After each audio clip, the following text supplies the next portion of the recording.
With the exception of Kampala, Uganda has 10 other major cities including Jinja, Hoima, Arua, Mbarara, Fort Portal, Lira, Mbale and Gulu that not only offer fun and adventure but business opportunities as well. Approximately 80 kilometers east of the capital is Jinja City, East Africa's adrenaline capital and the place where the River Nile starts its long, winding journey to Egypt. Follow the river's amazing journey on horseback or in a boat ride, taking in the amazing scenery as the Nile curves and makes its way through fishing and farming communities. With 2 rainy seasons annually, Uganda is blessed with a climate and favorable soil conditions that have contributed to the country's agricultural success. 72% of Uganda's population is employed in the country's agricultural sector, the most important sector by far. The country is among the leading producers of coffee in Africa, Uganda's top earning export since the 1980s. Uganda welcomes all coffee enthusiasts to savour the rich scent and flavours of one of the world's finest coffees, taking you on a tour of an authentic coffee plantation at the end of your business trip, tracing your favourite coffee bean to its source deep in the Pearl of Africa from crop to cup. Uganda also produces bananas and oilseed crops like sesame, soybean and sunflower, and is also a major producer of tea, maize, cotton, organic fruits and vegetables, flowers, poultry and freshwater fish for export. Uganda's food is as rich and diverse as its culture, offering a culinary treat one cannot afford to miss. Enjoying a proper Ugandan meal is a celebration in itself. However, trying out popular street foods like the Rolex that can be eaten at any time of the day is an experience one must not miss. Whether you want to try out local Ugandan or international cuisine, the many restaurants available will cater to your need and taste. Okay, on financial management,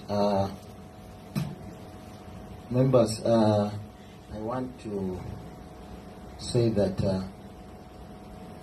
the way we manage our finances has a bearing, 1, on how we perform at work, and 2, how the community that we serve looks at us. If you've been to other districts, you've seen where the community, especially business traders, are complaining when you are new in the place. RDC helped me, your predecessor came, he took fuel here, he never paid, he took our home. Even when you would have probably resisted the temptation, the challenges to meet the obligations at home or maybe for fuel now makes you gullible and you can easily give in. So one sure way to maintain your image, maintain your reputation, is to have your finances in order. And one thing that normally affects our finances is multiple borrowing. A number of our colleagues, you go and take loans from left, right, and you start from the circle, you go to centenary, you are borrowed from a friend, you are borrowed from a colleague, you are borrowed from the money lender. And now, that alone affects you, because now you're exposed, you remain with nothing. So one, let's manage our borrowings. And if we must borrow, don't borrow what is called consumption loans. You take a loan to buy suits. You take a loan to buy for a girlfriend an iPhone. Yeah? You take a loan, even paying fees is actually a consumption loan. If you must take a loan into to finance a venture which is self-liquidating. In other words, you take this money, you invest it into a project, and that project is able to generate for you some income. So that even if it's deducted at source, you are then sure that the other business is able to sustain you, at least in the short run. The other one is our volume of savings. I think probably 1 year ago, a number of months ago, there was an increment that was made on our salaries. I don't know whether part or something, but I saw an increase on my emoluments. Now, by the time that increment came, it could be 1 year or 1.5 or something, a bit of while. Now, when that increment came, it got me, I'd already gotten used to my standard of living. So what did I do with that increment? I transferred all that money into savings. I hope you guys are aware that we have a circle in our office. So because I'm already used to my standard of living, I took the additional income as now a windfall gain, and I just kept on saving it. And two, also when I was transferred to Karamoja, I know most of us think Karamoja is a bad place, but sister will tell you, Karamoja is one good place you can go to because of two reasons. One, we have what is called the hardship allowance of 150,000. And then two, you have a free house, free water and a free electricity. Again, when I landed on that windfall gain, I also added it to my savings. I did not now say because the sex, let me take it into consumption. Now the beauty with some of these savings is that they pay in the long run. I was sharing with I think 1 or 2 people that just before I came to India, the manager of our circle called me that when he came, I went to the circle office and she surprised me with 856,000 as dividends that were being paid to all savers of the circle.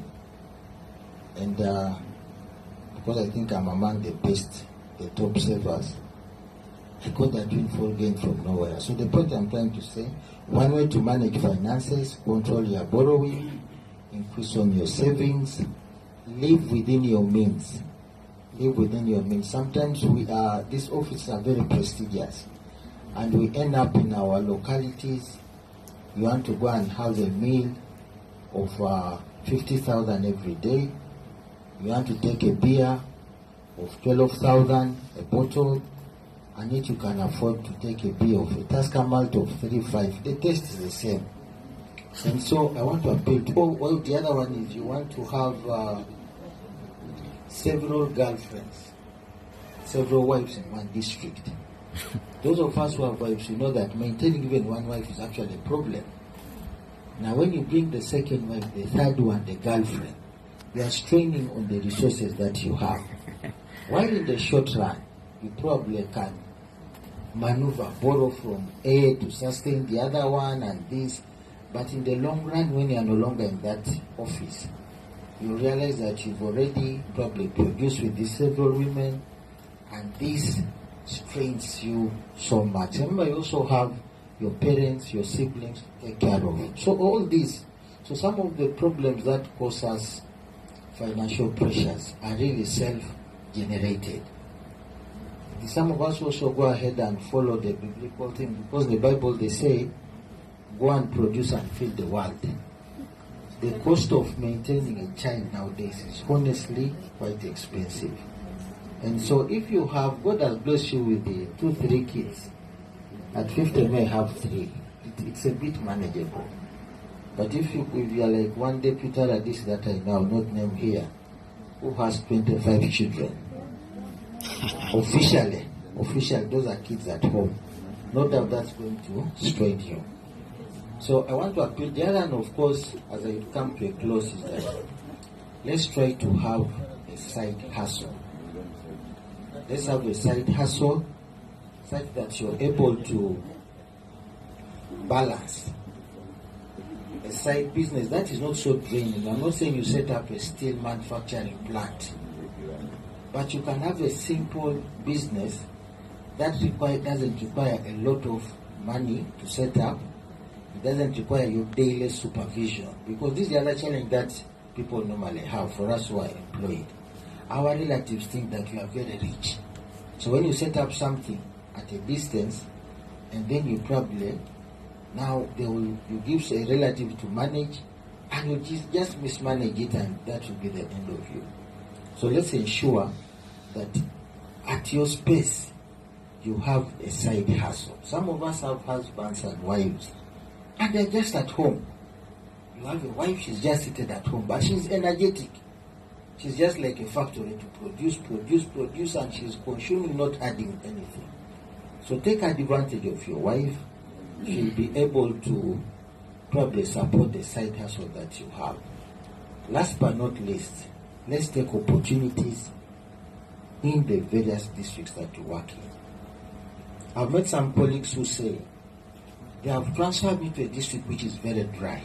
But I will tell you, there is almost no district that is dry in this country. There are opportunities for you to make money, or at least to borrow an idea. I'll give you a typical example.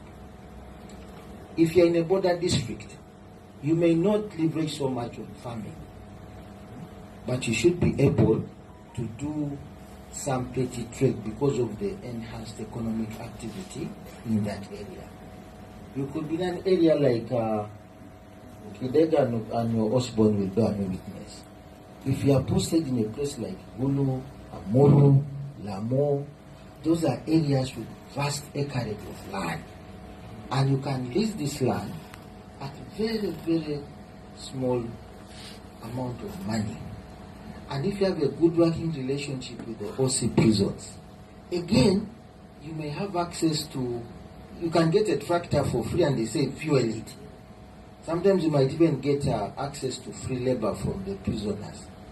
So all these are opportunities that you're able to leverage from. The other one is if you're like, I'll tell you about Karamoja, and I want to be very clear about this. When we were in Karamoja, we had, before Trump intervention, we had access to so many workshops that in a week probably you have 3-4 workshops. And you're earning. James is here a witness. I'm sure James put up an arcade when he was in Karamoja. Because, of course, James was on a lighter, not really. But you probably earn about 3 million shillings every week. Because you've gone to Moroto, which is the regional town, on a Monday, and you can come back on Thursday. But in between Monday and Thursday, 3 different partners have invited you. So you get this money in loose bits. But if you plan it, it does not come in bulk. You can be able to do something. I thought those are my experiences, and I wanted to open the discussion. Feel free to add, maybe not subtract, because those are my personal opinions and experiences. But in case you have any other submission, kindly bring it. I will moderate. And then also if you have a question,